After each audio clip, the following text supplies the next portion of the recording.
नमस्कार, मैं हूं सैयद सुहेल। आज आपको भारत की बात बताता हूं और उम्मीद करता हूं आप सभी पूरी तरह से फिट होंगे और बहुत बहुत सेहतमंद होंगे। आइए आपको बताते हैं आज आपके लिए क्या है खास। सबसे पहले आज हम बात करने वाले हैं बाबा बनाम गैंगस्टर की। आपको बताऊंगा कि आखिर योगी आदित्यनाथ ने जो एनकाउंटर किया दिशा पाटनी के घर गोली चलाने वालों पर, गोली चलाने वाले ठोक दिए गए। सबसे ज्यादा किसे चुभा है? उनके आका को, रोहित गोदारा को। रोहित गोदारा कह रहा है योगी ने उन्हें ढेर नहीं किया है, वो शहीद हुए हैं। और रोहित गोदारा कह रहा है किसी के पास कितनी भी ताकत क्यों ना हो वो अब बदला लेगा। तो गैंगस्टर योगी को धमकी दे रहा है और योगी ने अपने सबसे होनहार और भरोसेमंद सिपा सालार को उतार दिया है पूरे गैंग के खात्मे के लिए। बताएंगे आपको पूरी खबर। अगली बड़ी खबर जिस पर हम बात करेंगे, शहबाज शरीफ ने फ्लाइट ले ली है सऊदी अरब की। सऊदी अरब उतर गए और बड़ी डील कर ली है। क्या परमाणु बम किराए पर देने वाला है पाकिस्तान? क्या सऊदी अरब को परमाणु रक्षा के नाम पर वसूली करने वाला है पाक? पूरी खबर आपको बताएंगे। इसके बाद बात करेंगे हम कि आखिर पाकिस्तान और हिंदुस्तान के बीच अगला मैच 21 तारीख को होने जा रहा है। पाकिस्तान एक बार बेइज्जती झेल चुका है, इस बार नया पैतरा पाकिस्तान ने खोज लिया है। क्या वो करने वाला है आपको बताऊंगा।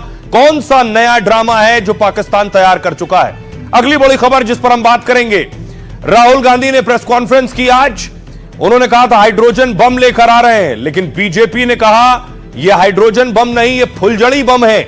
आपको बताऊंगा राहुल ने प्रेस कॉन्फ्रेंस में वोट चोर पर कौन सा खुलासा किया है और उस खुलासे की सच्चाई क्या है, उस पर चुनाव आयोग क्या कह रहा है। अगली बड़ी खबर बात करेंगे हम संत बनाम रावण की। दरअसल रामभद्राचार्य ने पश्चिमी उत्तर प्रदेश को मिनी पाकिस्तान कहा था और इस पर चंद्रशेखर रावण जो वहीं से आते हैं उन्होंने पलटवार किया रामभद्राचार्य पर और अभद्र टिप्पणी की है। आपको बताऊंगा रावण क्या कह रहे हैं। इसके बाद हम बात करेंगे, आपको लिए चलूंगा गुजरात में गांधीनगर में आखिर 700 घरों पर क्यों चल रहा है बुलडोजर। लोग सड़कों पर उतरे, दर्जन भर से ज्यादा बुलडोजर लगाए गए। अगली बड़ी खबर और आखिर में बात करूंगा अडानी ग्रुप को सेबी की क्लीन चिट।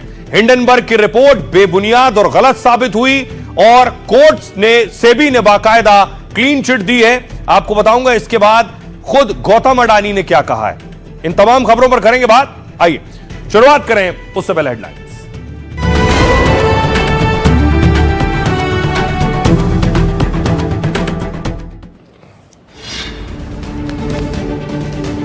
अडानी ग्रुप पर हिंडनबर्ग के आरोप में जांच में बेबुनियाद निकले। सेबी की क्लीन चिट पर चेयरमैन गौतम अडानी ने कहा सत्यमेव जयते। भारत पर 25% टैरिफ हटा सकता है अमेरिका। चीफ इकोनॉमिक एडवाइजर ने नवंबर तक ट्रंप के फैसले लेने की जताई संभावना। सऊदी अरब ने की पाकिस्तान के परमाणु हथियारों का साझा इस्तेमाल करने वाली डील। भारतीय विदेश मंत्रालय ने कहा हम अपनी रक्षा करने में सक्षम। नेपाल की अंतरिम प्रधानमंत्री सुशीला कार्की से प्रधानमंत्री मोदी ने फोन पर बात की है। शुभकामनाओं के साथ ही जान माल की हानि पर जताया दुख। राहुल गांधी ने प्रेस कॉन्फ्रेंस में लगाया वोटर नेम डिलीट करने का आरोप। चुनाव आयोग ने किया खारिज। बीजेपी बोली हाइड्रोजन बम निकला फुलझड़ी। पटना में गृह मंत्री अमित शाह और सीएम नीतीश कुमार के बीच सीट शेयरिंग पर मंथन हुआ। विपक्ष पर शाह बोले ये घुसपैठिया बचाओ यात्रा निकाल रहे हैं। दिशा पाटनी के घर फायरिंग करने वाले शूटर्स के एनकाउंटर से भड़का गैंगस्टर गोदारा। सोशल मीडिया पर बिना नाम लिए योगी को दी बदला लेने की धमकी। समाजवादी पार्टी नेता आजम खान को क्वालिटी बार कब्जा मामले में इलाहाबाद हाई कोर्ट से जमानत मिल गई है। जेल से आने पर सस्पेंस कायम है। भगोड़े ललित मोदी का भाई समीर मोदी दिल्ली से गिरफ्तार हुआ। रेप के आरोपी को एयरपोर्ट से पुलिस ने किया हिरासत में। उत्तराखंड के चमोली में 3 गांवों में बादल फटा है। सैलाब में कई लोग लापता हो गए। एनडीआरएफ रेस्क्यू में जुटी है।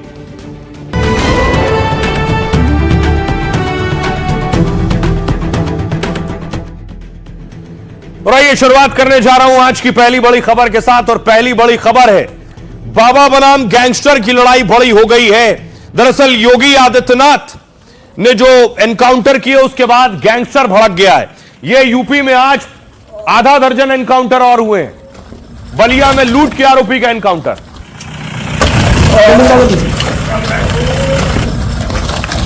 फिरोजाबाद में चोरी के आरोपी का एनकाउंटर। धीरे धीरे कानपुर में गौ तस्कर का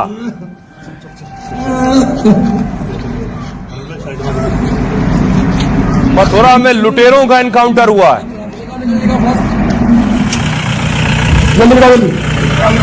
मुरादाबाद में गौ तस्कर का एनकाउंटर हुआ, फिर गिरफ्तारी हुई।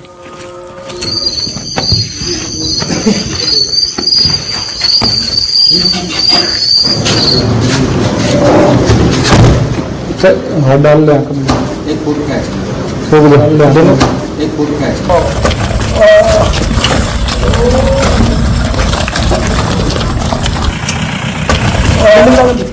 लेकिन एक एनकाउंटर ऐसा हुआ जिसके बाद गैंगस्टर रोहित गोदारा के गले नहीं उतरा, क्योंकि उसके आदमी ठोक दिए गए। यूपी में दिशा पाटनी के घर पर उसने गोली चलवाने की गलती कर दी थी। अब योगी आदित्यनाथ को धमका रहा है।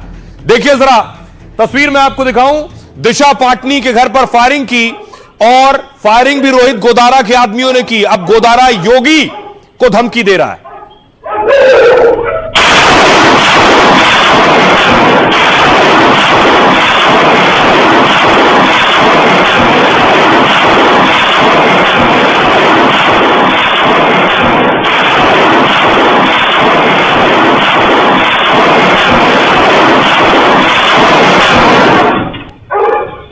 इसके बाद देखिए हुआ क्या, 2 की पहचान की गई। पहचानिए इन्हें। बाइक पर 2 सवार थे। ये वही बाइक है जो शूटर दिशा पाटनी के घर लेकर गए, गोली चलाई। एक रविंदर नजर आ रहा है आपको, दूसरा अरुण है। यही दोनों, इनकी पहचान यूपी पुलिस ने की। और उसके बाद देखिए पुलिस वही करती है जो बाकियों के साथ होता है, एनकाउंटर। यही तस्वीर रोहित गोदारा को अच्छी नहीं लग रही है कि उसके आदमियों को ठोक दिया गया है। ये वही बाइक है जिस बाइक पे वो दोनों शूटर सवार थे। इस कार में भी गोली लगी है। देखिए पुलिस की गाड़ी है जिस पर बुलेट के निशान है।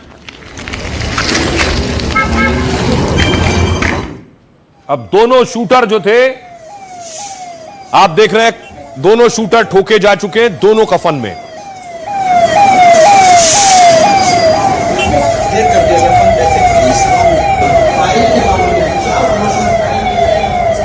गोदारा ने, योगी की पुलिस ने उसके 2 शूटर को ढेर किया, तो गोदारा कह रहा है ये ढेर नहीं हुए, ये शहीद हैं, और जिनके पास ताकत है उनसे वो बदला लेगा। माननीय मुख्यमंत्री उत्तर प्रदेश श्री योगी आदित्यनाथ जी का धन्यवाद ज्ञापित करता हूं। थैंक यू तो बोलना ही था, क्योंकि योगी ने हफ्ते भर में ही बदमाशों का हिसाब चुकर दिया। बॉलीवुड एक्ट्रेस दिशा पाटनी के घर फायरिंग करने वालों को योगी ने ठोका, तो उसका सरगना गैंगस्टर रोहित गोदारा बौखला गया और सीधे सीधे धमकाने लगा। एनकाउंटर करने वालों को माफी नहीं, बदला लेंगे। योगी को धमकी मिली तो अब उनके योद्धा गोदारा गैंग का समूल नाश कर देंगे। बरेली में पाटनी फैमिली के गुनहगार होटल में रुके और रेकी कर वारदात को अंजाम दिया, तो योगी पुलिस ने एआई के जरिए बदमाशों की कुंडली निकाल ली और फिर हिसाब कर दिया। अब देखिए जरा रोहित गोदारा योगी को क्यों धमकी दे रहा है। उसके पीछे है वजह ये, क्योंकि उसके 2 आदमी जो गाड़ी के पीछे आप देख रहे हैं, रविंद्र और दूसरा अरुण, इन्हें ठोक दिया गया है। ये रोहित गोदारा को आप देख रहे हैं। ये यूपीएससीएफ के मुताबिक शाम करीब 7:30 बजे पुलिस की चेकिंग हो रही थी, तभी गाजियाबाद के ट्रॉनिका सिटी में 2 लड़के बाइक पर जाते दिखे। जैसे ही उन दोनों ने पुलिस की चेकिंग देखी, वो भागने लगे। तुरंत योगी की पुलिस ने इनका पीछा शुरू कर दिया। पुलिस फोर्स को अपने पीछे देख बौखला गए। गैंगस्टर ने फायरिंग शुरू कर दी। गोली चलते ही सुरक्षा बल भी अलर्ट हो गए और जवाबी फायरिंग करने लगे। 15 मिनट तक इसी तरह दोनों ओर से करीब 25 से 30 राउंड फायरिंग हुई। इस दौरान ताबड़तोड़ फायरिंग में पुलिस जीप पर भी गोलियां लगी। बदमाशों की गोली लगने से 4 पुलिसकर्मी घायल हो गए, लेकिन योगी की पुलिस मोर्चा संभाले रही और आरोपियों को गोली मार दी। घायल अरुण और रविंदर को अस्पताल में डॉक्टरों ने मृत घोषित कर दिया। एनकाउंटर साइट से ग्लॉक, जिगाना पिस्टल, कारतूस और बाइक बरामद हुई। तुर्की मेड है जिगाना पिस्टल, 7 लाख रुपए की आती है, भारत में बैन है। ग्लॉक पिस्टल ऑस्ट्रियन कंपनी बनाती है, 8 लाख रुपए में आती है। 11 से 12 सितंबर को दिशा पाटनी के घर फायरिंग में ये जो पीछे आप 2 देख रहे हैं, रविंद्र और अरुण थे। इन दोनों पर, गोदारा गोल्डी बराड़ गैंग के पेशावर शूटर्स पर 1-1 लाख का इनाम रखा गया। फायरिंग के 2 आरोपी शूटर नकुल और विजय अभी फरार हैं, जिनको दबोचने के लिए योगी की पुलिस ताबड़तोड़ एक्शन ले रही है। और इस एनकाउंटर के बाद सबसे पहले सुनिए जरा दिशा पाटनी के पिता का क्या कह रहे हैं। अपराधी प्रवृत्ति का जो व्यक्ति है हमारे प्रदेश में या तो जमीन हो चुका है या यहाँ से ये प्लान कर गया है। माननीय मुख्यमंत्री जी ने जो समाज के लिए किया है वो कोई नहीं कर सकता है। आज उनके इस कृत्य के लिए मैं तथा मेरा परिवार सदा उनका ऋणी है। उनके दिशा निर्देशन में उत्तर प्रदेश पुलिस ने जो कारनामा अंजाम तक पहुँचाया है, मैं अपने डीजीपी श्री राजीव सर का आभार व्यक्त करता हूँ। अमिताभ यश का, उसकी पूरी टीम का। मुझे मालूम है कि पूरे रात दिन 24 घंटे वो यहाँ पे लगे रहे और जिसका अंजाम आज सब आपको पता चल चुका है। दिशा के पिता को आप सुन रहे थे। गोदारा के 2 शूटर ठोक दिए गए, उसके बाद उसने पोस्ट लिखा, रोहित गोदारा का पोस्ट है। इस पोस्ट में अपने दोनों शूटर्स को शहीद कह रहा है, योगी आदित्यनाथ को चुनौती दे रहा है और बता रहा है कि बदला लेगा।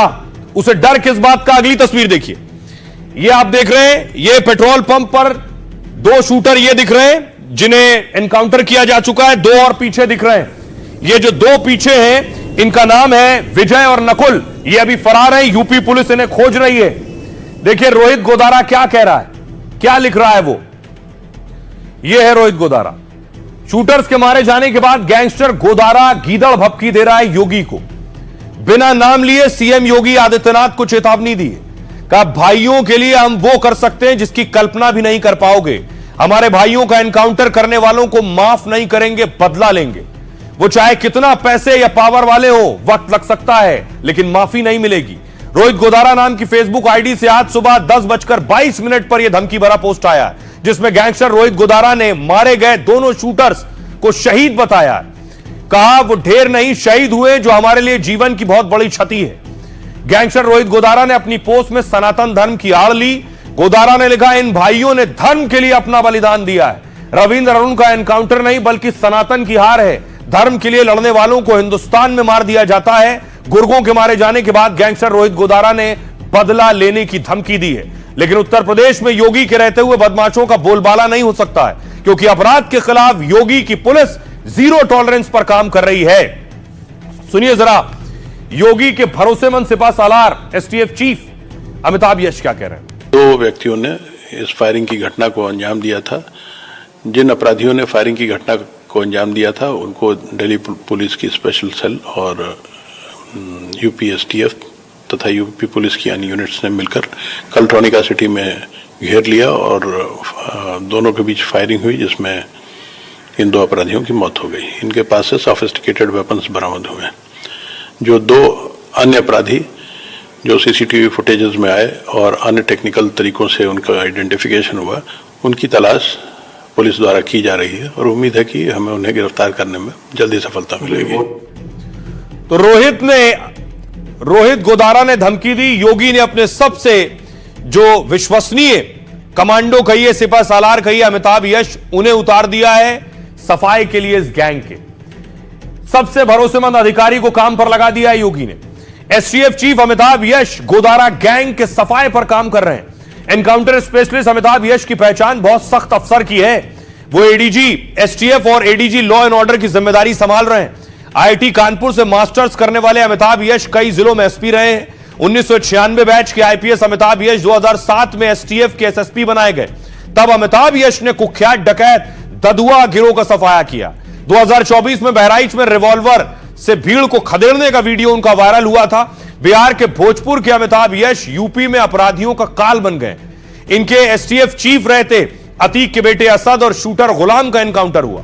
इनामी मंगेश यादव, डब्लू यादव और 3 खालिस्तानियों का एनकाउंटर हुआ। अब अमिताभ यश की एसटीएफ के टारगेट पर गोदारा और गोल्डी बराड़ गैंग, जो यूपी में फिरौती, फायरिंग, किडनैपिंग का नेटवर्क फैलाना चाहते हैं। कभी मोबाइल रिपेयरिंग करने वाला रोहित गोदारा यह गैंग चला रहा है। सोचिए, इसकी कभी मोबाइल रिपेयरिंग का काम करता था। 2022 में दुबई भागा गोदारा, विदेश में बैठकर वारदात को अंजाम देने लगा। गोदारा कुख्यात गैंगस्टर लॉरेंस बिश्नोई के लिए भी काम करने लगा। गोगा मेड़ी, मूसावाला मर्डर, सलमान के घर फायरिंग में भी इसका नाम आया। बरेली में गोदारा के शूटर्स ने दिशा पाटनी के घर भी गोली चलाई, मगर शूटर्स ढेर कर दिए गए। गलती यह कर दी कि यूपी में आकर यह हरकत कर ली है। अब सुनिए जरा अमिताभ यश, जिन्हें योगी ने लगाया है गैंग के सफाई के लिए, वो क्या कह रहे हैं। 12 सितंबर को सुबह लगभग 3:45 बजे दिशा पटानी के घर पर 2 अपराधियों ने फायरिंग की थी। इसके बारे में माननीय मुख्यमंत्री जी के स्पष्ट निर्देश प्राप्त हुए थे कि इस प्रकार के जनता में खौफ पैदा करने वाले अपराधियों को तत्काल कानून के दायरे में लाया जाए। माननीय मुख्यमंत्री जी के स्पष्ट निर्देश हैं कि क्राइम के प्रति जीरो टॉलरेंस की नीति होनी चाहिए। यह फिल्म कल रिलीज हो रही है पर्दे पर, और योगी आदित्यनाथ के जो फैन हैं, उन्हें चाहने वाले, उनके समर्थक वो जरूर देखने जाएंगे। देखिए फिल्म में क्या है खास। योगी आदित्यनाथ के जीवन पर बनी फिल्म कल रिलीज हो रही है और फिल्म का नाम Ajay the untold story of Yogi है। कोर्ट की मंजूरी के बाद 19 सितंबर को सिनेमाघरों में रिलीज हो रही है। फिल्म में एक्टर अनंत जोशी ने योगी का किरदार निभाया है। रोचक यह है कि योगी और अनंत जोशी दोनों उत्तराखंड से आते हैं। किताब the monk who became chief minister पर आधारित है फिल्म। भोजपुरी स्टार दिनेश निरहुआ इसमें पत्रकार की भूमिका में है। फिल्म में एक्टर अनंत जोशी ने योगी का किरदार निभाया। प्रोड्यूसर का कहना है कि मौका मिले तो योगी को फिल्म दिखाएंगे। रिलीज से पहले ही योगी पर बनी फिल्म विवादों में लेकिन पड़ गई। शुरू में फिल्म को रिलीज के लिए सेंसर बोर्ड से सर्टिफिकेट नहीं मिला, फिर फिल्म एग्जामिनेशन कमेटी ने 29 कट लगाने को कह दिया, लेकिन रिवीजन कमेटी ने तो और ज्यादा 31 कट सुझा दिए। मामला कोर्ट पहुंचा। दावे के मुताबिक जज ने फिल्म देखी और इसके बाद बॉम्बे हाई कोर्ट ने रिलीज की मंजूरी दी। अजय फिल्म में योगी आदित्यनाथ के शुरुआती जीवन को दिखाया गया है, कैसे एक युवा सिस्टम में बदलाव के लिए काम करता है, संत का योगदान और समाज के लिए कामों को दिखाया गया है इस फिल्म में। आइए खबरों में आगे बढ़ते हैं। आज की एक और बड़ी खबर है। खबर पड़ोसी मुल्क से है जो अपने परमाणु बेचने निकला है। पाक किराए पर देगा परमाणु बम। दरअसल पाकिस्तान में बहुत बार आपने सुना होगा परमाणु को लेकर गीदड़ भभकी, और बहुत से एक्सपर्ट पाकिस्तान को कई बार कह चुके हैं जब इतने परमाणु बम हैं तो कम से कम कुछ परमाणु बम बेच दो तो पैसा मिल जाएगा। पाकिस्तानी एक्सपर्ट्स ये भी बोल चुके हैं। शायद इस बात को शहबाज शरीफ ने बहुत गंभीरता से ले लिया और उन्होंने फ्लाइट पकड़ ली सऊदी अरब की। अगली तस्वीर देखिए, ये आप देख रहे हैं शहबाज शरीफ को एस्कॉर्ट कर रहे हैं फाइटर, सऊदी के फाइटर हैं। शहबाज पहुंचे सऊदी अरब, ये वो तस्वीर है।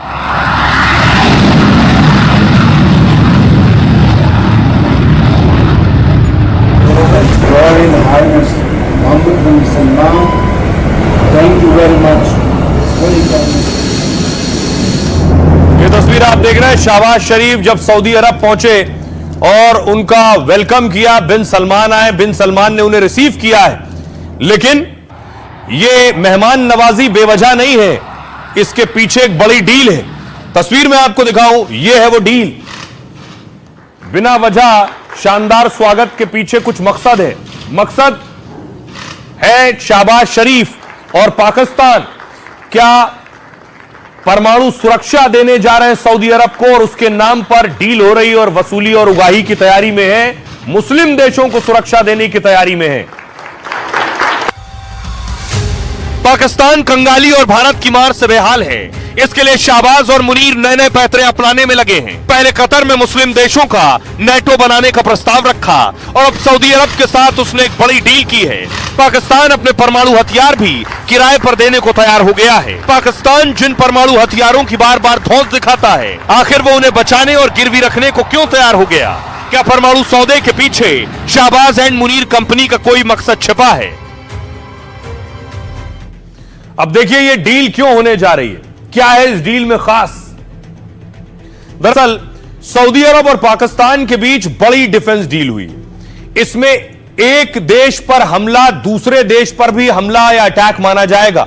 मतलब अगर पाकिस्तान पर अटैक हुआ तो सऊदी खुद पर हमला मानेगा और इसका जवाब देने में पाकिस्तान की पूरी तरह मदद करेगा। शहबाज शरीफ और बिन सलमान की डिफेंस डील में एक और खास बात है, जरूरत पड़ने पर सऊदी पाकिस्तान के परमाणु हथियारों का इस्तेमाल कर सकता है। मतलब सऊदी ने एक तरीके से पाक के परमाणु बम किराए पर दे दिए। इसके पीछे पाक का प्लान सऊदी अरब से फंड हासिल करना है। वैसे पाकिस्तान के परमाणु हथियारों के पीछे असली फंड सऊदी अरब का है। 1971 की जंग में भारत से हार के बाद पाक ने परमाणु बम बनाना शुरू किया। लेकिन पाकिस्तान के पास पैसे नहीं थे। उसने सऊदी अरब से सीक्रेट डील की। उस वक्त पैसा सऊदी अरब का लगेगा, हथियार पाकिस्तान में बनेगा, काम दोनों का आएगा। पाकिस्तान और सऊदी अरब के नेता खुलकर इस पर बात करने लगे। लेकिन अब पहली बार शहबाज और बिन सलमान ने परमाणु समझौता किया है। जानकार मानते हैं कि इस डील के पीछे दोनों देशों का पड़ोसियों से डर है। इसे कहिए पड़ोसियों क्या, अमेरिका से डर है। पाकिस्तान को भारत से है और सऊदी अरब को इजराइल से डर है। पाकिस्तान को हमेशा ऑपरेशन सिंदूर जैसे हमले का खौफ रहता है, तो मुस्लिम देशों का साथ देने पर सऊदी अरब को इजराइल से खतरा है। वैसे पाकिस्तान ने सऊदी जैसा रक्षा समझौता अमेरिका से भी किया था 1950 में। कोल्ड वॉर के वक्त पाकिस्तान ने अमेरिका से सैन्य गठबंधन किया। समझौता यह था कि दोनों में किसी पर हमला हुआ तो दोनों पर अटैक माना जाएगा। इसके बाद 2 बार भारत से पाक की जंग हुई, लेकिन अमेरिका ने सीधे मदद नहीं की और आखिरकार बिना किसी बड़े नतीजे के 1979 में समझौता टूट गया। इसलिए सवाल उठ रहे हैं, पाक सऊदी की यह डील कितने दिन चलेगी? वैसे मोदी सरकार भी इस डील पर बारीकी से नजर रखे हुए। विदेश मंत्रालय के प्रवक्ता ने कहा, हमें इस डील की पहले से जानकारी थी, हम अपनी राष्ट्रीय सुरक्षा और हित के हिसाब से फैसला लेंगे। तो पाकिस्तान का हाल जो है उस पर पाकिस्तानी एक्सपर्ट्स बहुत पहले से कह रहे हैं, कुछ परमाणु बेच दो, शायद कुछ पैसा मिल जाए। सुनिए। पाकिस्तान अल्लाह के फजल से एक एटमी ताकत है। पाकिस्तान को एक्चुअली हमने दुनिया को सिर्फ एक थ्रेट करना है कि जी आपका कर्जा अदा करना है। आप अगर फोर्स मेजोर को और ओडीएस डेट वाली शराइत को नहीं मानते, अव्वल तो वही 2 काफी हैं कर्जा माफ कराने के लिए। अगर आप नहीं मानते तो ठीक है, फिर हम मजबूर हैं, हम अपना न्यूक्लियर और मिसाइल प्रोग्राम एक्सपोर्ट करेंगे अपने दोस्त मुल्कों को। और आप खुल के ऑफर करें सऊदी अरब को, खुल के ऑफर करें टर्की को, खुल के ऑफर करें ईरान को, और इंटरनेशनल लेवल पर करें, दुनिया के सामने करें कि पाकिस्तान अपने न्यूक्लियर वॉरहेड्स, हमारे पास अगर 150 वॉरहेड हैं और हम उसमें से 5 वॉरहेड सऊदी अरब को फरोख्त कर दें और 5 टर्की को फरोख्त कर दें, तो हमें फर्क ही कोई नहीं पड़ेगा। ये हमारी डिफेंस टेक्नोलॉजी है जो हम एक्सपोर्ट कर सकते हैं। हमने एनपीटी साइन नहीं किया, हमारे पास कोई ऑप्शन नहीं है सिवाय इसके कि हम मुसलमान और दोस्त मुल्कों को अपने न्यूक्लियर वॉरहेड्स फरोख्त करें। किसी का बाप नहीं रोक सकता। तो आप जैद हामिद को सुन रहे थे। अब देखिए जरा किसके पास कितने परमाणु बम है। रूस के पास सबसे ज्यादा 4300 परमाणु बम है, अमेरिका के पास 3700 और चीन के पास 600 परमाणु बम है। फ्रांस के पास 290, ब्रिटेन के पास 225 और भारत के पास 180 परमाणु बम है। पाकिस्तान के पास 170 परमाणु बम है और यही परमाणु बम पाकिस्तान किराए पर दे रहा है, न्यूक्लियर प्रोटेक्शन कह लीजिए दे रहा है, यानी परमाणु सुरक्षा मुस्लिम देशों को। क्योंकि आपने देखा पिछले दिनों मुस्लिम देशों ने एक साथ बैठक की है इस डर में कि इजराइल कहीं ना मारे, उसके बाद यह डील हो रही है। इजराइल के पास 90 परमाणु बम है और उत्तर कोरिया के पास 50 परमाणु बम है।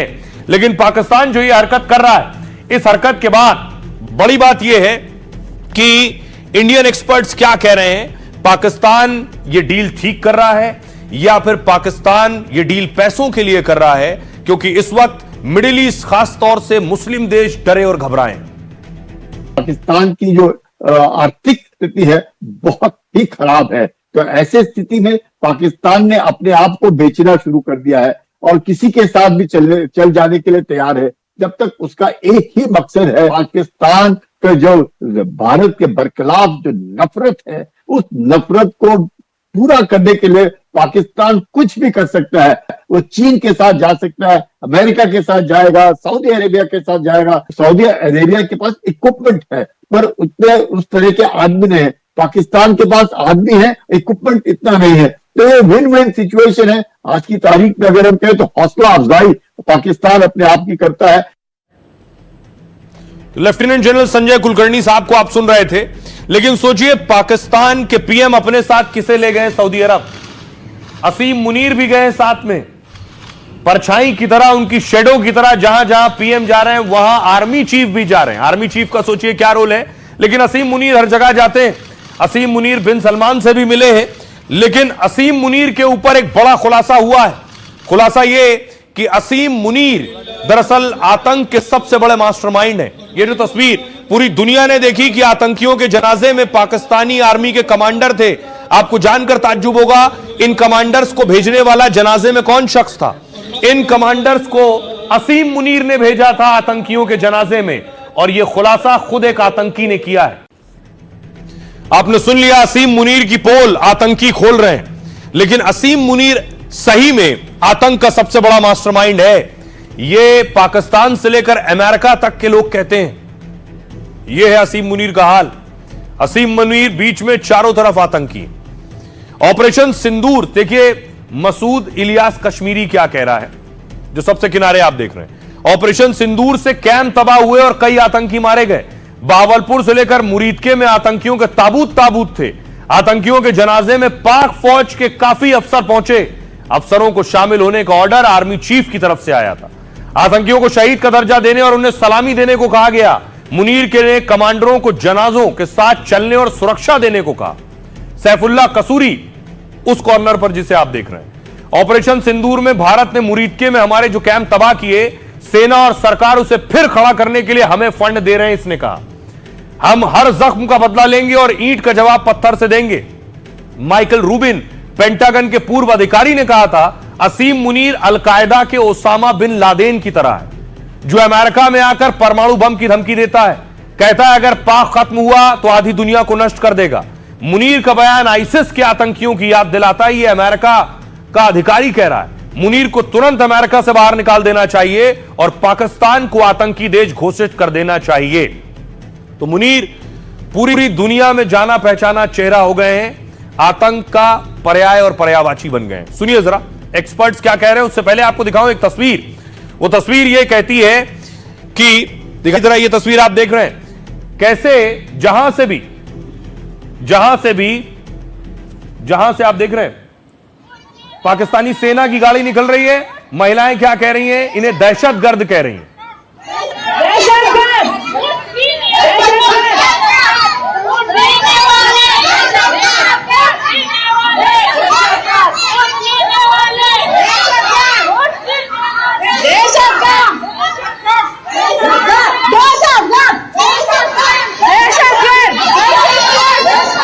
ये आप देख रहे हैं पाक सेना के जवान जा रहे हैं बलूचिस्तान में। महिलाएं इन्हें दहशतगर्द बुला रही हैं।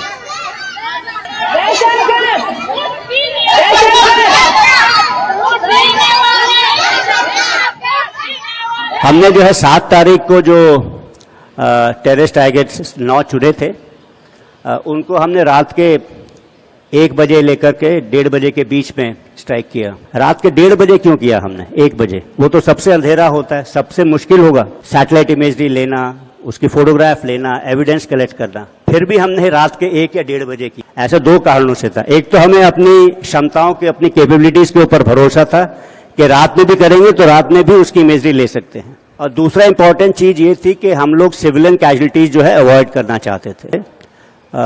हो सकता है वो टेररिज्म के साथ उनका कनेक्शन हो ना हो, तो हम लोग वो चीज अवॉइड करना चाहते थे कंप्लीटली। इसीलिए जो समय जो है हमने 1 से 1:30 बजे का चुना। इस प्रकार के जितने भी ऑर्गेनाइजेशंस हैं जो भारत के साथ लड़ने के लिए तैयार किए हैं, ये पाकिस्तान की सेना ने तैयार किए हैं। उन दोनों का एक बहुत मिला जुला, एक बहुत गहरा संबंध है। और ये जो बात हुई है, क्योंकि जब असद मसूद का जो हेडक्वार्टर्स बर्बाद कर दिया गया था ऑपरेशन सिंदूर में, तो उसके काफ़ी परिवार के लोग मारे गए। उस दिन तो खैर वो बच गया, वो उस दिन वो था नहीं, ना तो वो उसको भी ख़त्म कर देते। तो ये अब जाके वो दुनिया को ये या पाकिस्तान की जनता को एक मैसेज देना चाहता है कि जो हम जो वो पाकिस्तान के टेररिस्ट ग्रुप्स हैं, वो पाकिस्तान के साथ मिले हुए हैं, वो उनकी रक्षा के लिए भी तैयार है और वो उनके आइडियोलॉजिकल फ्रंटियर्स को भी प्रोटेक्ट करते हैं। ये तो एक मैसेज देना चाहते हैं और उससे वो फंड्स रेज करना चाहते हैं ताकि उनका मरकज जो है वो फिर से बनाया जाए। तो पाकिस्तान के पीएम को देख लिया, पाकिस्तान की सेना को देख लिया, आतंकियों का हाल देख लिया। अब बात पाकिस्तान की टीम की। पाक टीम एक नया ड्रामा तैयार कर रही है, क्योंकि 21 तारीख को फिर से मैच होगा भारत और पाकिस्तान के बीच। पाकिस्तान इस बार दूसरी तैयारी करके आ रही है, क्योंकि इससे पहले भारतीय टीम ने बेइज्जती कर दी है। तो तैयारी क्या, अगली तस्वीर देखिए। जिस तरह भारतीय टीम ने पाकिस्तान की टीम से हाथ नहीं मिलाया फील्ड पर, और उसके बाद भारतीय टीम बिना हाथ मिलाए चली गई, और ड्रेसिंग रूम में जाने के बाद भारतीय टीम ने बंद कर लिया दरवाजा। पाकिस्तानी टीम भी ऐसा कुछ करने की तैयारी कर रही है। तो क्या करने वाली है पाकिस्तान की टीम?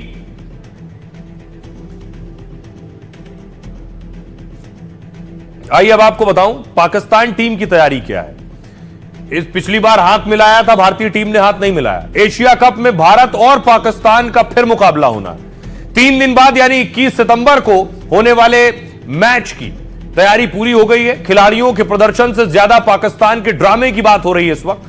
खबर यह है कि इस बार पाकिस्तान भारत वाला दांव चलने वाला है। दावा है पीसीबी ने पाक खिलाड़ियों को कहा है कि वो हाथ ना मिलाएं, यानी इस बार पाकिस्तानी खिलाड़ी हाथ नहीं मिलाएंगे। लेकिन सवाल यह है, जब भारतीय खिलाड़ी हाथ आगे बढ़ाएंगे ही नहीं तो पाकिस्तान हाथ ना मिलाने पर भारत की नकल कैसे कर पाएगा। क्रिकेट एक्सपर्ट इसे पाकिस्तान की बचकानी हरकत बता रहे हैं। और आपको बताऊं कि दरअसल भारत के कप्तान कोच ने कहा है कि हम पहलगाम पीड़ितों के साथ हैं, हाथ ना मिलाकर कहा कुछ चीजें खेल भावना से भी ऊपर होती हैं और मतलब भारतीय टीम दुबई में पिछली बार की तरह ही उतरेगी, नापाक खिलाड़ियों को देखेगी और ना ही उनकी तरफ हाथ बढ़ाएगी। एक रिपोर्ट तो यह भी कह रही है कि अगर टूर्नामेंट जीतता है तो पीसीबी अध्यक्ष और एसीसी चेयरमैन मोहसिन नकवी के हाथों ट्रॉफी नहीं लेगा भारत। भारत का यह रुख है कि पाकिस्तान के लिए दोहरी चोट जैसा होगा, इससे बड़ा करारा तमाचा पाकिस्तान पर नहीं होगा। देखिए, पाकिस्तान कल यूएई से मैच नहीं खेलने जा रहा था, उससे पहले क्या कर रहा था वो तस्वीर भी सामने आ गई कि 1 घंटे तक कहां माथापच्ची कर रहा था। ये वो तस्वीर आप देख रहे हैं। मैच रेफरी बैठे हुए हैं, मैच रेफरी से कह रहा था माफी मांगो, लेकिन मैच रेफरी ने माफी मांगने से इनकार कर दिया। देख रहे हैं पीसीबी के मेंबर्स बात कर रहे हैं मैच रेफरी से। यही मैच रेफरी हैं जिनसे भारतीय टीम ने कहा था हम हाथ नहीं मिलाएंगे। इन्होंने पाकिस्तान टीम को नहीं बताया, पाकिस्तान टीम ने इस पर बवाल कर दिया और उसके बाद पाकिस्तान ने इनसे कहा कि माफी मांगिए आप, उसके बाद ही हम मैच खेलने जाएंगे। अब देखिए जरा हुआ क्या इस मीटिंग में जिसकी वजह से पाकिस्तान 1 घंटा देरी से पहुंचा। यह वो तस्वीर है मीटिंग की। भारत से मिली हार और बेइज्जती से पाक टीम बौखला गई है। उसने पहले टीम इंडिया और फिर मैच रेफरी की शिकायत की है। पाक टीम को लगा कि वो भारत का तो कुछ बिगाड़ नहीं पाएगी, इसलिए मैच रेफरी एंडी पाइक्रॉफ्ट को हटाने पर अड़ गई कि इन्हें हटाओ। आईसीसी ने पाकिस्तान की मांग खारिज कर दी तो भड़क उठा, वो एशिया कप बॉयकॉट करने की धमकी देने लगा। खबर यह है कि पाक सरकार और सलाहकारों ने पीसीबी को चेतावनी दी और कहा कि पीसीबी अगर एशिया कप से हटा तो 141 करोड़ का नुकसान होगा। बेहतर यही होगा कि पाकिस्तान बातचीत से विवाद सुलझाने की कोशिश करे। एक तरफ पाकिस्तान के चैनलों में उसके बॉयकॉट की खबर चल रही थी, दूसरी तरफ पाक टीम रेफरी के साथ बंद कमरे में बैठक कर रहे थे। बैठक में रेफरी पाइक्रॉफ्ट, पाक कप्तान सलमान और उसके टीम मैनेजर थे। पाइक्रॉफ्ट ने पाकिस्तानी टीम को कहा कि लगता है कोई गलतफहमी हुई। करीब 60 मिनट की इस बैठक के बाद पाकिस्तान खेलने को राजी हुआ, लेकिन बेइज्जती से बचने के लिए नया झूठ फैलाया कि रेफरी ने माफी मांगी है, जबकि आईसीसी ने पहले ही कह दिया था रेफरी ने कोई गलती नहीं की है। यूएई के साथ मैच के लिए 1 घंटे देरी से पाक टीम पहुंची तो टॉस के लिए वही मैच रेफरी एंडी पाइक्रॉफ्ट ही फिर मौजूद थे और पाकिस्तान में ही लोग कहने लगे ये टीम झूठी अकड़ थी टीम की। तो पाकिस्तानी एक्सपर्ट्स को आप सुन रहे थे। आज की एक और खबर है, हाइड्रोजन बम या फिर फुलझड़ी। राहुल गांधी ने आज प्रेस कॉन्फ्रेंस की। पिछले दिनों राहुल गांधी ने कहा था एटम बम फोड़ेंगे, पीसी की। अब राहुल गांधी ने कहा था हाइड्रोजन बम फोड़ेंगे, पीसी तो की लेकिन कहा यह हाइड्रोजन बम नहीं है। इस प्रेस कॉन्फ्रेंस में राहुल ने वोट चोरी का आरोप लगाया तो बीजेपी ने कहा यह हाइड्रोजन बम नहीं है तो फुलझड़ी थी। ओटीपी कहां गया, इन चीजों के बारे में इन्वेस्टिगेशन शुरू होती है। कर्नाटक सीआईडी ने ये एक और उदाहरण है वोट चोरी का। हाइड्रोजन बम फोड़ने वाले थे, फुलझड़ी से काम चलाना पड़ा, वो भी फुस हो गई। वोट चोरी के आरोपों पर राहुल ने आज फिर नया दावा किया है। राहुल ने प्रेस कॉन्फ्रेंस में वोट डिलीट करने को लेकर दावे किए। इस बार राहुल सबूतों के साथ गवाह भी लेकर आए थे। राहुल के हाइड्रोजन बम को बीजेपी ने फुलझड़ी बताया तो शाह ने अपने अंदाज में राहुल पर चुटकी ली। कुछ नेता है जो 6 माह के अंदर ही विदेश न जाए तो उनको रात में नींद नहीं आती है। अब देखिए जरा राहुल गांधी ने जो प्रेस कॉन्फ्रेंस की है उसमें क्या आरोप लगाए हैं और चुनाव आयोग ने उसका क्या जवाब दिया है। राहुल गांधी ने वोट चोरी को लेकर नया दावा किया है। सीईसी ज्ञानेश कुमार पर वोट चोरों की रक्षा करने का आरोप लगाया। राहुल ने कहा मेरे पास इसके ठोस सबूत हैं। विपक्ष के वोटरों को वोटर लिस्ट से हटाया जा रहा है। राहुल ने कर्नाटक के आलंद इलाके का हवाला दिया। यहां 6018 वोट हटाने की कोशिश का दावा किया। वोटों को हटाने के लिए आवेदन में फर्जीवाड़े का दावा किया। कर्नाटक में इसको लेकर सीआईडी जांच चल रही है। सीआईडी ने चुनाव आयोग को 18 पत्र लिखे हैं। राहुल का दावा है चुनाव आयोग ने इस पर जवाब नहीं दिया। एक हफ्ते में चुनाव आयोग को कर्नाटक सीआईडी को सारे सबूत देने चाहिए। अपने खुलासे पर राहुल ने कहा यह हाइड्रोजन बम नहीं है। वोट चोरी पर हाइड्रोजन बम बाद में आने वाला है। राहुल ने कहा हमने वोट जोड़ने के बाद घटाने का सिस्टम दिखाया है। चुनाव आयोग पर कांग्रेस के वोटों को निशाना बनाने का आरोप लगाया। चुनाव आयोग ने जानबूझकर कांग्रेस के वोटों को डिलीट किया है, राहुल ने कहा। इस पर चुनाव आयोग ने जवाब दिया। राहुल के आरोपों पर जवाब। 2023 में आलंद विधानसभा में वोट डिलीट करने की कोशिश हुई, लेकिन वोट डिलीट करने की यह कोशिश नाकाम हो गई। इस मामले में चुनाव आयोग ने खुद एफआईआर दर्ज कराई थी। 2018 में इस सीट से बीजेपी उम्मीदवार की जीत हुई, जबकि 2023 में कांग्रेस के खाते में यह सीट आई थी। ऑनलाइन कोई भी वोट डिलीट नहीं किया जा सकता, चुनाव आयोग ने यह बात कही। आइए अब आपको सुनवाता हूं, सुनिए राहुल गांधी क्या कह रहे हैं और बीजेपी नेता क्या कह रहे हैं। कर्नाटका सीआईडी ने केस चालू किया कि ये वोटर कौन है, ये फोन किसके हैं, ये आईपी एड्रेस क्या है, ओटीपी कहां गया, इन चीजों के बारे में इन्वेस्टिगेशन शुरू होती है। हमें आप ये इंफॉर्मेशन दीजिए, बिल्कुल क्लियर है। डेस्टिनेशन आईपी दीजिए, डिवाइस डेस्टिनेशन पोर्ट दीजिए, ओटीपी ट्रेल दीजिए, फोन नंबर्स दीजिए, फोन नंबर्स के मालिकों के नाम दीजिए। ये सारे के सारे जो नंबर्स हैं, ये कर्नाटक के नंबर्स नहीं, ये अलग अलग स्टेट्स के नंबर्स हैं। 18 चिट्ठी CID Karnataka, no answer. Rahul Gandhi को वोट नहीं मिलता तो हम क्या करें? वो विपक्ष के नेता हैं, अपनी क्षमता से हैं कि परिवार के कारण है, लोग देश जानता है। 14 से बोल रहे हैं कि सब मोदी जी की जीत फर्जी है, क्या मतलब है इसका?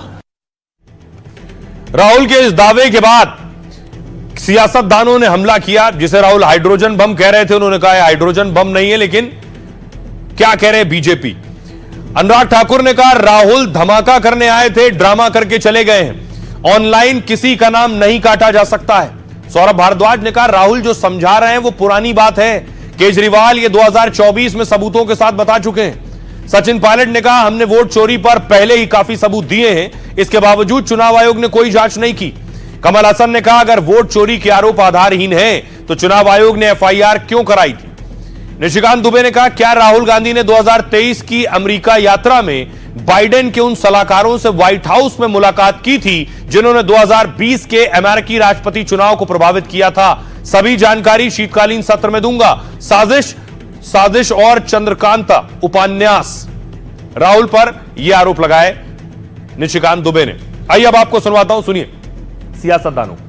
बिहार में कहा वोट चोरी और अंत आते आते उन्होंने कहा कि 90 लाख के करीब वोटों को काट दो। आज कर्नाटक में कह रहे हैं वोट चोरी, इसलिए कंफ्यूज्ड हैं, नॉन सीरियस और कंफ्यूज्ड लीडर राहुल। तथ्यों पर सवाल पूछे हैं चुनाव आयोग से, तथ्यों पर जवाब देगा चुनाव आयोग। खैर वो देगा नहीं, देना चाहिए चुनाव आयोग को। बीजेपी क्यों उछल कूद कर रही है? 90 बार जिनके नेतृत्व में कांग्रेस पार्टी चुनाव हार गई, वो आज भी ये मानने के लिए तैयार नहीं कि जनता ने उनको चुनाव हरवाया है, और उल्टा वो लोकतंत्र और संवैधानिक संस्थाओं पर प्रश्न चिन्ह खड़ा करते हैं। संवैधानिक संस्था निर्वाचन आयोग, उसने जानबूझ के वोट चोरी होने दी है, और इस देश में लोकतंत्र में सबसे बड़ा खतरा तब है जब वोट का अधिकार छिन जाएगा। बोलने से कुछ होने वाला नहीं है। ये लोग चुनाव हार जाते हैं, हार का दोष खुद नहीं लेते, बल्कि चुनाव आयोग को टारगेट कर रहे हैं। राहुल गांधी अपनी हार की जिम्मेदारी से बचना चाहते हैं। लोकतांत्रिक व्यवस्था को खत्म करने का काम, उसका मर्डर करने का काम अगर संस्थाओं के माध्यम से केंद्र की सरकार कर रही है तो उसको अलर्ट करने का काम राहुल जी ने किया है। बहुत सारे सवाल आज हमारे सामने खड़े रह रहे हैं कि ये वोट चोरी का जो आरोप सब जगह से हो रहा है और वो डेटा ही दिखा रहा है ना, नंबर्स डोंट लाई। अगर डेटा कह रहा है ये हुआ है तो हुआ है ना, ये कोई झूठ मूठ के आरोप तो है नहीं। तो बहुत चिंता की बात है देश में। 6,500 वोट डिलीशन एप्लीकेशन डाली गई, करीब 10,500 नए वोट बनवाने की एप्लीकेशन डाली गई मात्र 15 दिन में। तो ये बात तो सबूतों के साथ अरविंद केजरीवाल और आम आदमी पार्टी जनवरी में रख चुके हैं। अब देखिए जरा, राहुल गांधी बाकायदा खुद गवाहों के साथ आए थे यहां। राहुल ने वोट चोरी के आरोप में गवाह पेश किए। राहुल ने प्रेस कॉन्फ्रेंस में गोदाबाई को पेश किया और दावे के मुताबिक किसी ने उनका वोट हटाने की कोशिश की है। राहुल ने मंच पर सूर्यकांत नाम के शख्स को बुलाया। सूर्यकांत का दावा, कभी किसी के नाम को डिलीट नहीं करवाया, किसी वोटर का नाम डिलीट करने के लिए आवेदन नहीं दिया उन्होंने। सूर्यकांत के नाम से 14 मिनट में 12 नाम हटाने का दावा है। राहुल ने 31 मिनट के प्रेजेंटेशन में वोट चोरी के आरोप लगाए। नाम डिलीट कराने के लिए दूसरे राज्यों के मोबाइल नंबर का इस्तेमाल होता है। राहुल ने इस दौरान कई मोबाइल नंबर का भी जिक्र किया।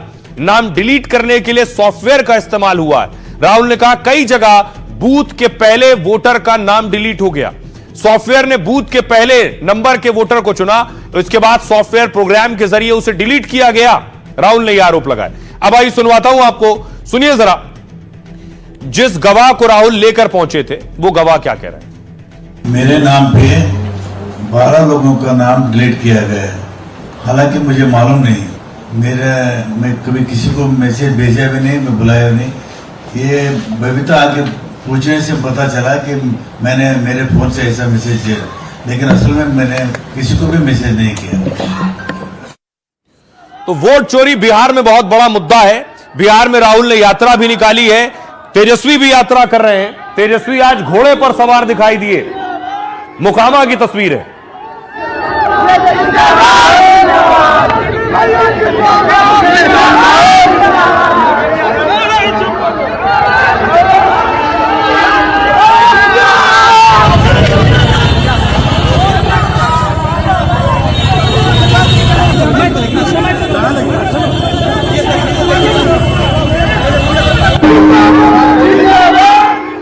और तेजस्वी यादव की यात्रा में बुलडोजर बाबा वाले भी दिखाई दिए। ये देखिए, तेजस्वी यादव की बस यात्रा जा रही है और बुलडोजर से उसका स्वागत हो रहा है।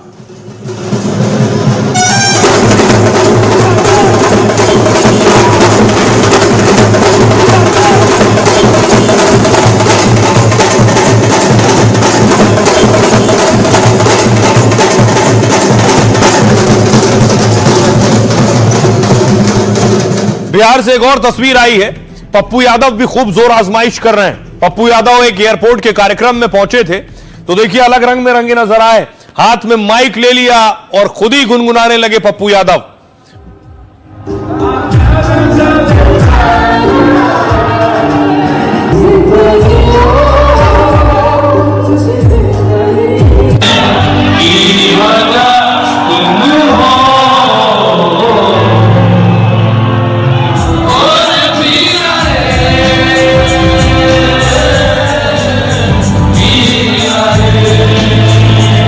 दूसरी तरफ आज गृह मंत्री और बीजेपी के नेता अमित शाह बिहार में थे।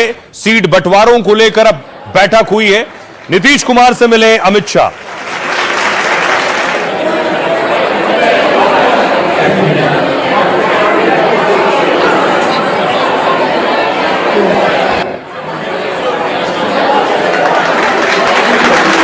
आइए आपको बताऊं, बिहार में बैठकों का दौर चल रहा है, क्योंकि अब सारी जोर आजमाइश और ताकत जो है वो सीट शेयरिंग पर निकल रही है। कौन कितनी सीट पर लड़ेगा।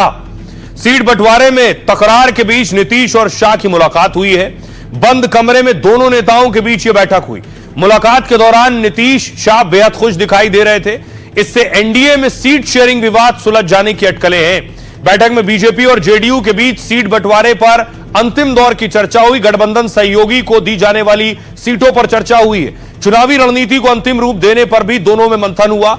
जल्द ही एनडीए में सीट शेयरिंग की तस्वीर साफ होने की उम्मीद है। माना जा रहा है जेडीयू 102 से 103 सीट पर चुनाव लड़ सकती है। बीजेपी 101 से 102 सीट पर अपने उम्मीदवार उतारेगी।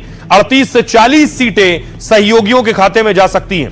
2020 चुनाव में जेडीयू ने 115 सीटों पर चुनाव लड़ा था, जबकि बीजेपी ने 110 सीटों पर उम्मीदवार उतारे थे। सुनिए जरा क्या कुछ कह रहे हैं तेजस्वी यादव और अमित शाह। माननीय गृह मंत्री जी और माननीय मुख्यमंत्री जी की शिष्टाचार मुलाकात थी, दोनों ने आपस में बात किया। इसके बारे में कोई तीसरे व्यक्ति कुछ भी कहे या कहीं से भी उचित नहीं है। औपचारिक बैठक की शुरुआत अभी नहीं हुई है, तो अभी तो वाइस प्रेसिडेंट का चुनाव था, उसके बाद अब संयोग से प्रधानमंत्री जी का प्रोग्राम भी बिहार में लग गया था, फिर दशहरा का समय आ गया, तो हमको लगता है दशहरा की समाप्ति तक इंतजार करना चाहिए, उसके बाद बातचीत। आप लोग चाहेंगे जल्द से जल्द इसकी शुरुआत हो बातचीत की? बातचीत तो जितनी जल्दी हो उतना अच्छा है, उसमें क्या दिक्कत है। वो आ रहे अपने फायदे के लिए आ रहे हैं, बिहार को विशेष राज्य का दर्जा देने तो नहीं आ रहे। इनकी जो भ्रष्ट सरकार है, क्या अमित शाह सरकार को जो मंत्री मारा था जिवेश मिश्रा, क्या उस पर कार्रवाई की जाएगी? लालू जी आप चिंता मत करो, हम संकल्प कर कर भाजपा के कार्यकर्ता इस बार मैदान में उतरे हैं कि इस बार हमारा बहुमत ऐसा होगा कि अगली बार तेजस्वी चुनाव लड़ने की हिम्मत भी नहीं कर पाएंगे। और आइए खबरों में आगे बढ़ते हैं। आज की एक और बड़ी खबर है, संत बनाम रावण की लड़ाई हो गई। रावण पर भड़के संत। आपको बताऊं, दरअसल रामभद्राचार्य ने पिछले दिनों एक बयान दिया था। रामभद्राचार्य ने कहा था मिनी पाकिस्तान पश्चिमी उत्तर प्रदेश को। इस पर आज रावण ने हमला किया। अगली तस्वीर दिखाऊं, रावण एक रैली में बोल रहे थे और उस रैली में बोलते हुए रामभद्राचार्य उनके निशाने पर थे। वो रामभद्राचार्य का अपमान भी कर गए बोलते बोलते।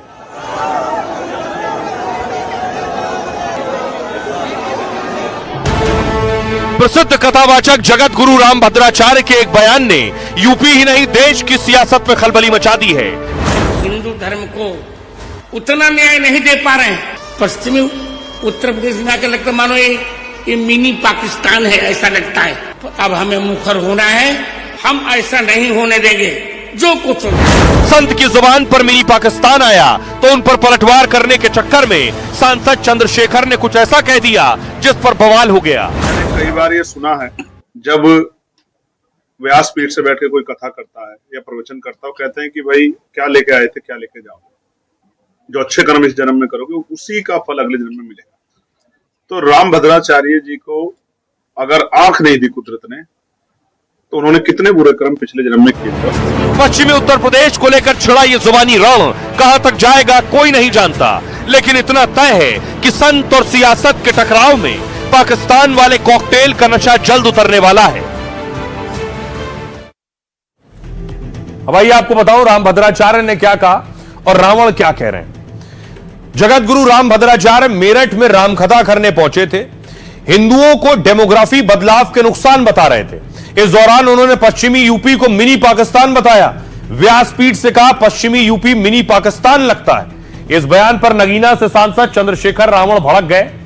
वो बोले वो खुद को संत कहते हैं लेकिन मैं उन्हें पाखंडी मानता हूं। राम कथावाचक रामभद्राचार्य को जन्म से दिखाई नहीं देता। चंद्रशेखर ने कहा वो कहते हैं कि बचपन से उनकी आंख नहीं है। सनातन के हिसाब से तो ये उनके पूर्व जन्म के पापों का फल है। पिछले जन्म में कितने पाप किए होंगे कि कुदरत ने उन्हें आंखें नहीं दी। कथावाचक रामभद्राचार्य ने कहा था आज हिंदुओं पर बहुत संकट है। अपने ही देश में हम हिंदू धर्म को उतना न्याय नहीं दे पा रहे हैं। चंद्रशेखर रावण ने कहा अपराधी से जनता ज्ञान ले रही है। वो कर्म योगियों की धरती मेरठ को मिनी पाकिस्तान बता रहे हैं। सांसद चंद्रशेखर के जगत गुरु रामभद्राचार्य पर ऐसे बयान से संत नाराज हो गए हैं। सुनिए जरा संत क्या कुछ कह रहे हैं। तो उसका इसलिए नहीं लेना चाहेंगे क्योंकि जो महापुरुषों का अपमान करे उसका नाम लेना भी पाप के जैसा है। यदि भद्राचार्य जी महाराज जी की बात करें तो उनके पास भौतिक दृष्टि नहीं दिव्य दृष्टि है। और दिव्य दृष्टि से क्योंकि इतने साधारण पुरुष थोड़ी हैं, वो महापुरुष हैं। उन्होंने अनेकों हजारों ग्रंथ लिख दिए, अनेकों शिष्यों को अपने जैसा विद्वान बना दिया। तो ऐसे विद्वान महात्मा महापुरुष के लिए कोई टिप्पणी करे उसका नाम लेना भी पाप के जैसा है। और ऐसे लोगों के खिलाफ वैसे तो सर्व समाज को ऐसे लोगों का बहिष्कार करना चाहिए। हमारे संतों के विषय में एक नेता ने बहुत गलत टिप्पणी की है कि रामभद्राचार्य जी को नेत्र से दिखाई नहीं देता। अरे मूर्ख, उनको दिव्य दृष्टि दी हुई है भगवान ने। उनको सभी वेद सभी पुराण कंठस्थ हैं और उन्हीं के बयानों के आधार पर राम जन्मभूमि का केस जीता गया। तुम्हें शर्म होनी चाहिए, तुम ऐसे संतों के विषय में उल्टे सीधे बयान। खबरों में आगे बढ़ते हैं। आज की एक और बड़ी खबर है अदानी ग्रुप को क्लीन चिट मिली है। आपको याद होगा पिछले दिनों हिंडनबर्ग नाम की एक बला आई जो हर कुछ दिन में एक रिपोर्ट लेकर आती थी और भारतीय उद्योगपतियों को टारगेट करना उसका मकसद था कि उन्हें नुकसान हो। उसके बाद हिंडनबर्ग खुद बंद हुई, लेकिन बड़ी कामयाबी हुई है कि सेबी ने क्लीन चिट दी है अडानी ग्रुप को। अगली तस्वीर में आपको दिखाऊं। उसके बाद गौतम अडानी ने ट्वीट किया और उन्होंने लिखा सत्यमेव जयते। यह एक बड़ी जीत है, क्योंकि बाकायदा हिंडनबर्ग इस तरह की हरकतें कर रहा था, उसके बाद बाकायदा उसकी खुद की जांच हुई। आपको बताऊं क्या कुछ कहा गौतम अडानी ने। अडानी हिंडनबर्ग मामले में सेबी का यह बड़ा फैसला है। अडानी ग्रुप पर लगे आरोपों में दम नहीं है, यह सेबी का कहना है। अडानी ग्रुप पर लगे आरोप सिद्ध नहीं हो सके। अडानी पोर्ट्स एंड एसईजेड पर कोई लायबिलिटी नहीं है। गौतम अडानी, राजेश अडानी पर लायबिलिटी नहीं है। अडानी इंटरप्राइजेस पर कोई देनदारी नहीं है। सेबी ने अपने अंतिम आदेश में क्लीन चिट दी है। अडानी पावर, इंडिकॉप इंटरप्राइजेस पर लायबिलिटी नहीं है। सेबी ने इस मामले में कोई जुर्माना नहीं लगाया। सेबी की जांच में हिंडनबर्ग के आरोप टिक नहीं सके। अडानी ग्रुप के चेयरमैन गौतम अडानी ने सत्य की जीत बताया इसे। गौतम अडानी ने लिखा सत्यमेव जयते, जय हिंद। जो बात हम कहते आ रहे थे सेबी की जांच में साबित हुई है। हिंडनबर्ग रिपोर्ट से निवेशकों को हुए नुकसान पर दुख जताया है। हमें उन निवेशकों का दर्द गहराई से महसूस होता है जिन्होंने इस फ्रॉड के कारण अपने पैसे गंवाए हैं। झूठ फैलाने वालों को राष्ट्र से माफी मांगनी चाहिए। आइए खबरों में आगे बढ़ते हैं। आज की एक और बड़ी खबर है और खबर गुजरात से है। आपको बताऊं 700 घरों पर बुलडोजर चल रहा है जो अवैध निर्माण किए गए थे। उन घरों पर यह तस्वीर आप देख रहे हैं, दर्जन भर बुलडोजर मंगाए गए हैं और 700 मकान जो बने हुए थे उन पर यह बुलडोजर कार्रवाई हो रही है।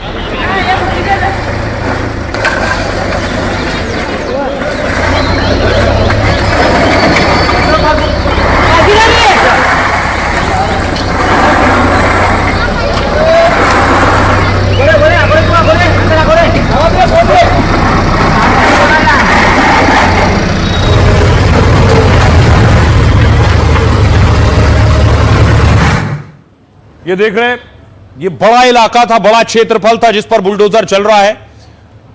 700 मकान थे, अवैध तरीके से बनाए गए थे।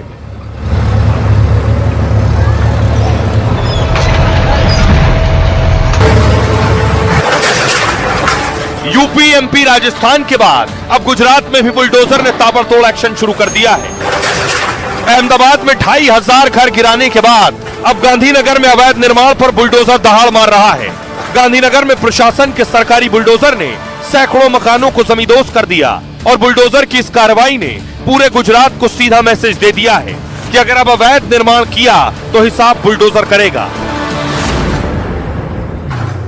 अब आइए आपको बताऊं, 700 घर एक साथ बने। जिस वक्त निर्माण हो रहा था उस वक्त रोका जाना चाहिए था। अब इन पर चल रहा है बुलडोजर। 700 घर हैं जिस पर बुलडोजर चल रहा है। ये घर साबरमती नदी के किनारे अवैध तरीके से बनाए गए थे। यहां पर नदी के किनारे सरकारी जमीन पर कब्जा किया गया और फिर इस अवैध जमीन पर सैकड़ों घर बना दिए गए। प्रशासन ने कई बार मकान मालिकों को नोटिस जारी किया, लेकिन नोटिस के बाद भी किसी ने अवैध निर्माण नहीं हटाया। इसके बाद आज सुबह 4 बजे प्रशासन बुलडोजर लेकर पहुंचा। 20 बुलडोजर लगाकर अवैध निर्माण को जमींदोज कर दिया गया। मकानों का मलबा हटाने के लिए भी 45 डंपर्स लगाए गए। इस कार्रवाई के लिए नगर निगम ने 20 अलग अलग टीम बनाई थी। इलाके में सुरक्षा के लिए 500 से ज्यादा जवानों की तैनाती की गई। बुलडोजर कार्रवाई के दौरान एक जगह थोड़ा विरोध जरूर देखने को मिला। बुलडोजर एक्शन रोकने के लिए सैकड़ों लोग सड़क पर उतर आए। अफरा तफरी के दौरान एक बुलडोजर भी लोगों ने पलट दिया था। काफी देर तक बवाल हुआ, हालांकि पुलिस ने हालात नियंत्रित किए। प्रशासन के मुताबिक 1000 करोड़ की जमीन खाली कराई गई है। फिलहाल इस कार्रवाई के बाद इलाके में बुलडोजर की दहशत है। आइए आपको सुनवाता हूं, सुनिए जरा क्या कुछ कह रहे हैं एसपी। साबरमती नदी किनारे आज सुबह 4 बजे से गांधीनगर म्युनिसिपल कॉर्पोरेशन और R&B डिपार्टमेंट द्वारा अलग अलग टीम बना के दबान हटाने का कार्यवाही चल रहा है। इस दबान हटाने के कार्यवाही में लगभग 20 टीम कॉर्पोरेशन और R&B की तरफ से है एंड 700 के ऊपर पुलिस अधिकारी और कर्मचारी तैनात है। अभी तक 150 के ऊपर दबाना हटाया गया। कुल 700 दबान है, ये अगले 1-2 दिन में हटाया जाएगा। ये कुल एरिया मिला के 1 लाख स्क्वायर मीटर्स की एरिया है, जिसकी बाजार भाव आज की तारीख में 1000 करोड़ के ऊपर है। और आइए खबरों में आगे बढ़ते हैं। आज की एक और खबर है, आपको लिए चलता हूं। अभी भी बाढ़ बारिश से कई इलाकों में मुश्किल है। बादल फाड़ तबाही से हाहाकार है। एक और तस्वीर सामने आई, सबसे पहले मैं आपको दिखाऊं, बीजेपी के सांसद, पीएम मोदी के सांसद अनिल बलूनी को आप देख रहे हैं, उत्तराखंड में थे, उसी वक्त देखिए ऊपर से लैंडस्लाइड हुई।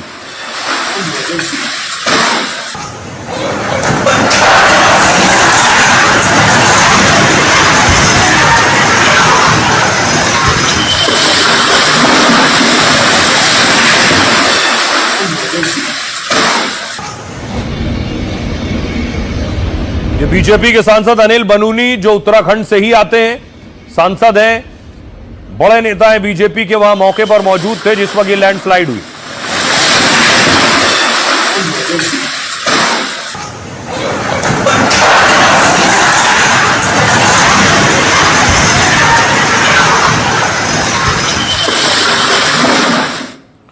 दूसरी तस्वीर उत्तराखंड की देख रहे हैं, चमोली में आज बादल फटा है। इस बार बरसात के मौसम में एक के बाद एक बादल फटने की उत्तराखंड और हिमाचल से बहुत सी ऐसी तस्वीरें और खबरें आई।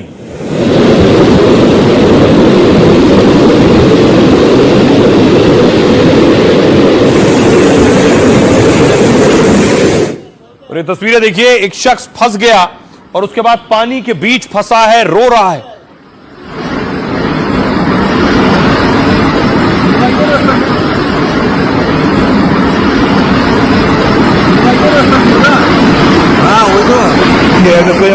अब आइए आपको बताऊं उत्तराखंड में हालात क्या हैं, बादल फटने के बाद क्या जानकारी आ रही है। उत्तराखंड में 2 दिन में दूसरी बार बादल फट गया है। चमोली के 3 गांव में बादल फटने की खबर है। बादल देर रात फटा जब लोग अपने घरों में सो रहे थे। अचानक बादल फटने से मलबा घरों तक पहुंच गया। 6 घर तो पूरी तरह पहाड़ों के मलबे में जमींदोज हो गए। इलाके के 12 लोग अभी भी लापता बताए जा रहे हैं। बादल फटने से इलाके में कई फुट मलबा इकट्ठा हुआ है और इस मलबे में लोगों की तलाश करना मुश्किल हो रहा है। एनडीआरएफ मेडिकल की टीमों को राहत बचाव में लगाया गया है। 200 लोगों को निकालकर सुरक्षित जगह पहुंचाया गया। इससे पहले 16 सितंबर को देहरादून में भी बादल फटा था। देहरादून से मसूरी तक 35 किलोमीटर हाईवे कई जगह बर्बाद हो गया था। मसूरी में तीसरे दिन यानी आज भी 2500 पर्यटक फंसे हुए हैं। फिलहाल चमोली और देहरादून में रेस्क्यू अभियान जारी है। उत्तराखंड में 48 घंटे में का मौसम विभाग ने हाई अलर्ट भी जारी किया है।